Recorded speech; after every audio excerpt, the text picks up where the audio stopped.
Leighton Contractors Asia fined $40,000 in construction scandal at Hong Kong Station.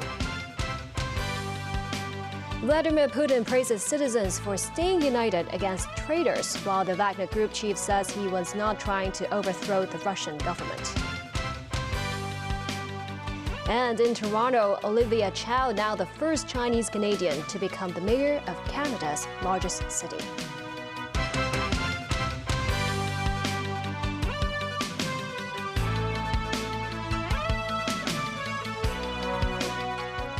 Hello and welcome to TVB News.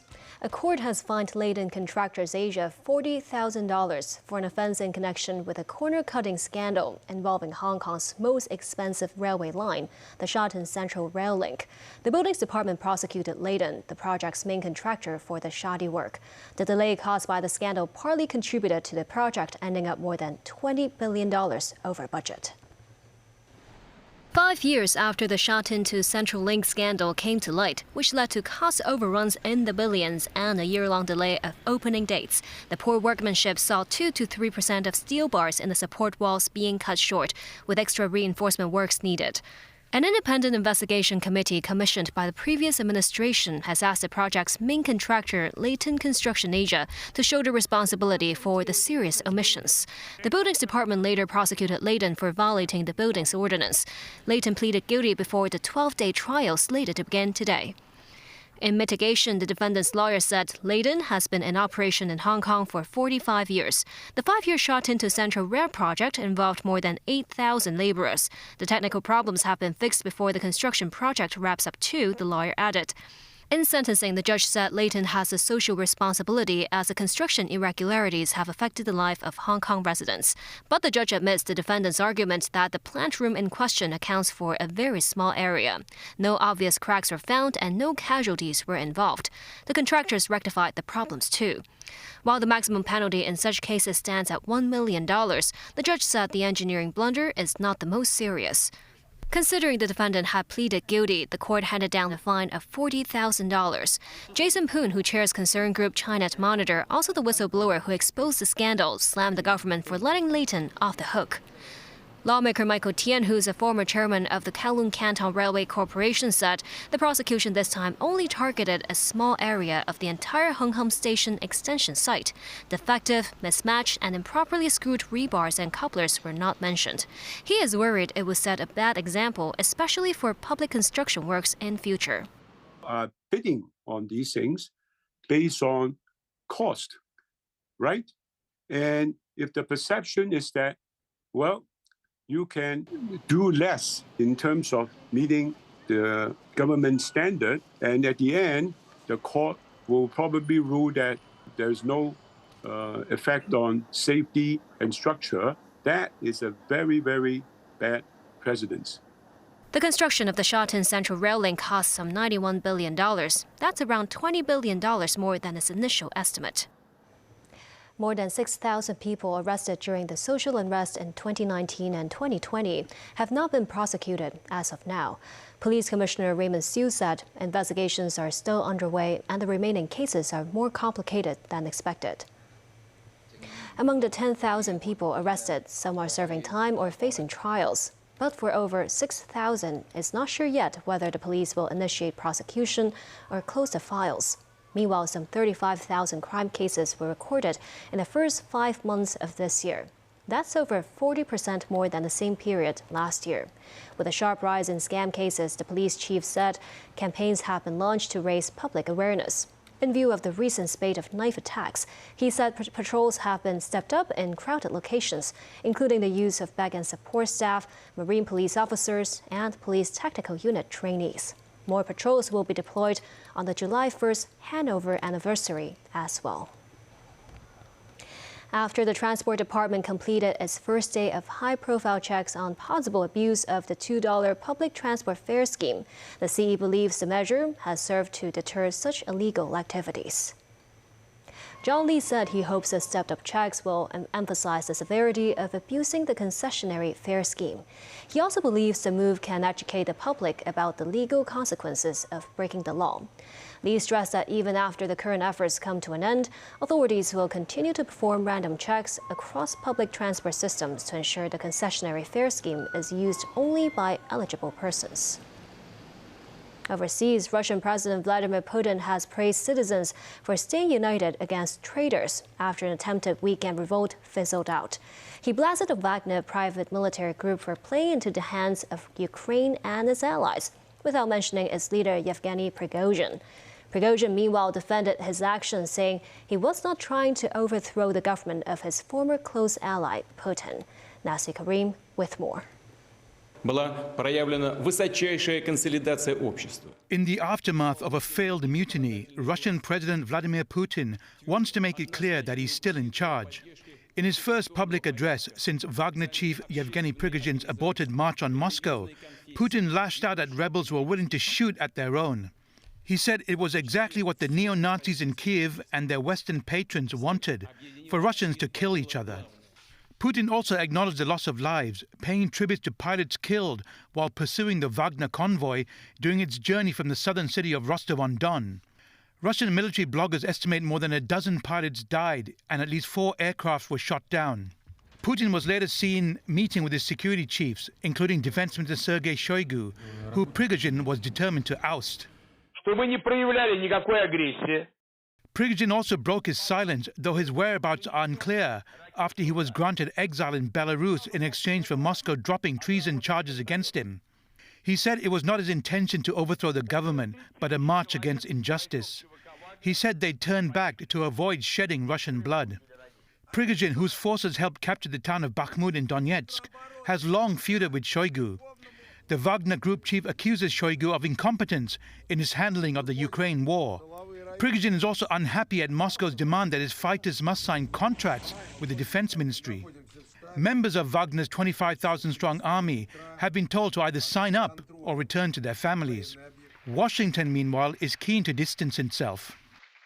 They agreed with me that we had to make sure we gave Putin no excuse. Let me emphasize, we gave Putin no excuse to blame this on the West or to blame this on NATO. We had nothing to do with it. This was part of a struggle within the Russian system. On the front lines, Ukrainian President Volodymyr Zelensky said his forces have made gains in the east, calling it a happy day. Zelensky hopes the distraction of the aborted rebellion will undermine Russia's defenses during Ukraine's counter-offensive. Nazvi Karim, TVB News. In Canada, leftist candidate Olivia Chow has been elected mayor of Toronto. Chow is the first Chinese Canadian to become the mayor of Canada's largest city. Her win ends more than a decade of Conservative rule in Toronto. Tracy Furness has more. Chow spent 13 years on Toronto's City Council and represented a downtown district at federal level for 8 years. At a time of rising housing costs, Chow is pledging to build 25,000 rent-controlled homes over 8 years. Chow also inherits a crumbling transit system, growing homelessness, and sporadic violent crime. Canada's most populous city, as well as its financial centre, has declined in recent decades after steep budget cuts in social services and housing. And the pandemic compounded these issues. UN Secretary-General Antonio Guterres has appointed Chinese national Xu Haoliang as Under-Secretary-General and Associate Administrator of the UN Development Programme, or UNDP. Xu has been serving as UN Assistant Secretary-General of the UN and Director of the Bureau for Policy and Program Support at the UNDP since 2019. Between 2013 and 2019, he was UNDP Assistant Administrator and Director of the Regional Bureau for Asia and the Pacific. Xu has nearly 3 decades of experience in the field of international development. He has previously fulfilled various roles within the United Nations, working in various field and headquarters assignments. Before his career at the World Body, Xu worked in the field of civil engineering in China and the United States. Still ahead, Premier Li Qiang tells participants of the World Economic Forum in Tianjin China's economic growth in the second quarter will be higher than the first. Hajj pilgrimage in Saudi Arabia. And a Hong Kong earthquake rescue team wins the CE's new Exemplary Performance Award.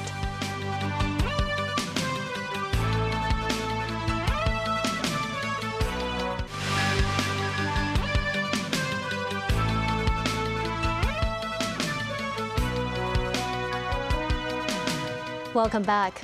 Premier Li Qiang has told delegates at the World Economic Forum in Tianjin that China's economic growth in the second quarter will be higher than the first. Li added it is expected to reach the annual economic growth target of around 5%. He also said Beijing firmly opposes the artificial politicization of economic and trade issues. Daniel Rao tells us more. Premier Li Qiang told World Economic Forum delegates in Tianjin that Beijing will launch more practical and effective measures to help expand the potential of domestic demand. That's in addition to activating market vitality, promoting coordinated development, and the high-level opening of China's economy to the outside world. Li said China has always been an important driving force for the steady growth of the world's economy over the past 10 years. He stated Beijing has released figures for economic growth in the first quarter, which hit 4.5%. The premier said he expected second quarter growth will be higher than the growth seen in the first quarter. He outlined China is on track to reach the annual economic growth target of around 5%, which was set at the beginning of the year.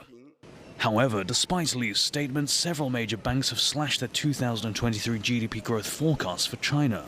This after May industrial output and retail sales data missed forecasts and indicated Beijing would need to potentially take more steps to shore up post-COVID recovery. Still, many analysts expect second quarter growth to appear solid compared to the same period last year when COVID lockdowns were in place. Li, who returned from official visits to Germany and France last week, also used his address in Tianjin to comment on the European Union's rhetoric on China. He said the invisible barriers put up by some people in recent years are becoming widespread and pushing the world into fragmentation and even confrontation. Firmly opposes the artificial politicization of economic and trade issues, and that effective communication is vital to avoid misunderstanding between nations. Daniel Rao, TVB News. Around 2 million pilgrims today made their way from the Saudi Arabian valley of Mina to Mount Arafat on the second day of the annual Hajj pilgrimage. The gathering at Mount Arafat, around 20 kilometers east of Mecca, is considered the climax of the Hajj ritual, in which Muslims spend the day supplicating for salvation. International pilgrims expressed excitement and joy, while some also prayed for peace in their home countries of Sudan and Yemen. The Hajj is a once-in-a-lifetime duty for all Muslims who are physically and financially able to make the journey. The Standing Committee of the National People's Congress is deliberating a patriotic education bill that also aims to enforce national unity among residents of Taiwan, Hong Kong, and Macau. This Standing Committee member Starry Lee said she believes the bill would not be added to Annex 3 to the Basic Law. If added, it will be implemented in the SAR as a piece of national legislation. Lee emphasized that there are no limitations to loving one's country and that the bill will take effect across the whole nation. She believes that the SAR government will implement suitable measures to provide for a smooth implementation of the patriotic education bill. Lau Xiukai, a consultant of the Chinese Association of Hong Kong and Macau Studies, noted that despite several aspects of the bill being unsuitable for the city, the SAR should double its effort to push for more patriotism in its schools. A study by a major nonprofit organization found that more than half of marginalized youth surveyed had engaged in improper work. Many found such work from the internet. Veronica Lin reports.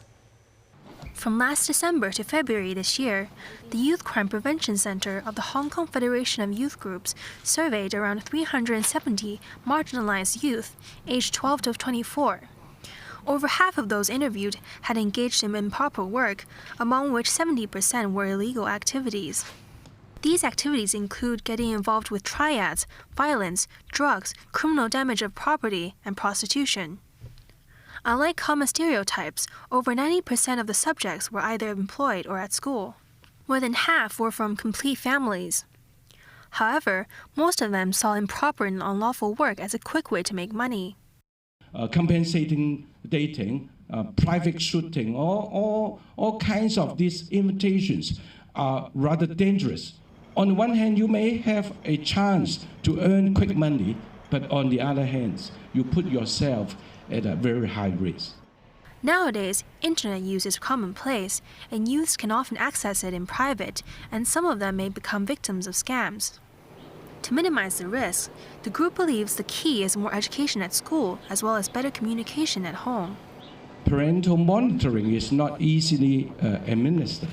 So when the parents discover that, oh, my son or my daughters are involving some sort of strange, activities, what they can do is to try their best to grasp every chances during lunch or during dinner or even leisure hours to discuss with the children and then to openly talk about all the potential risks.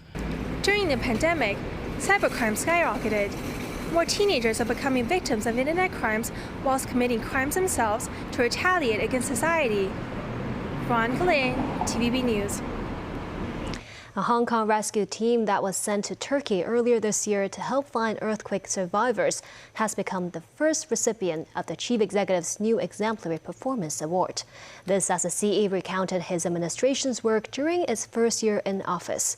John Lee stressed that after the 2019 social unrest and the pandemic, the SAR has to make up for lost time. Timothy Lee tells us more.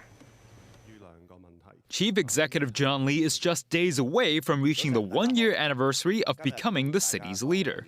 Talking to the press before today's Executive Council meeting, Lee reflected on his work in the past 12 months, emphasizing that he would do his utmost to put the city back on the right track.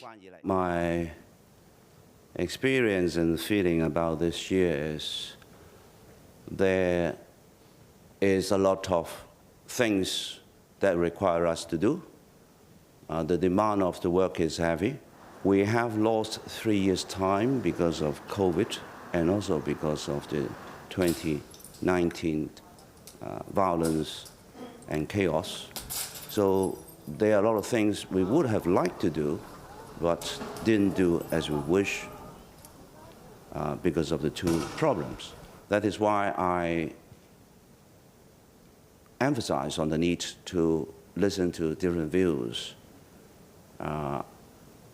And I have been accepting views. At the end of the day, of course, I have to make decisions out of the different opinions. 第一屆行政長官表揚榜 Today also marked the first occasion of the new Chief Executive's Award for Exemplary Performance, with the winner being Hong Kong's 59-member rescue team that braved the harsh conditions in southern Turkey in February to perform search and rescue missions following a massive earthquake. Made up of personnel from the Fire Services Department, Security Bureau, Department of Health, and Immigration Department, the team stayed in the disaster area for 9 days and searched nearly 40 buildings, in the end saving 4 individuals and recovering 6 bodies. The chief executive stressed that the award was created to incentivize government teams and officials to strive for excellence, and the recipients of the award should be seen as examples for other members of government. The chief executive highlighted several achievements attained during his first year of administration, including the return of stability in the city and the forging of closer Hong Kong mainland ties. Lee also shined a spotlight on the rescue team who went above and beyond to perform search and rescue missions during the Turkey earthquake. Timothy Lee, TVB News. Over to sports. In cricket, an independent commission has found that institutional racism, sexism and class-based discrimination continue to infect the English game. The long-awaited report was published today by the Independent Commission for Equity in Cricket. Among its findings, racism was entrenched in the English game. Women were treated as second-class citizens, and cricket was a rare option in state schools. It added the system was confusing and not fit for purpose. English cricket was rocked in 2020 when former Yorkshire player Azim Rafiq said he was a victim of racial harassment and bullying through 2 spells at the nation's most successful club. England and Wales Cricket Board Chair Richard Thompson issued a public apology and described the report as a wake-up call. That's the news. Thank you for watching.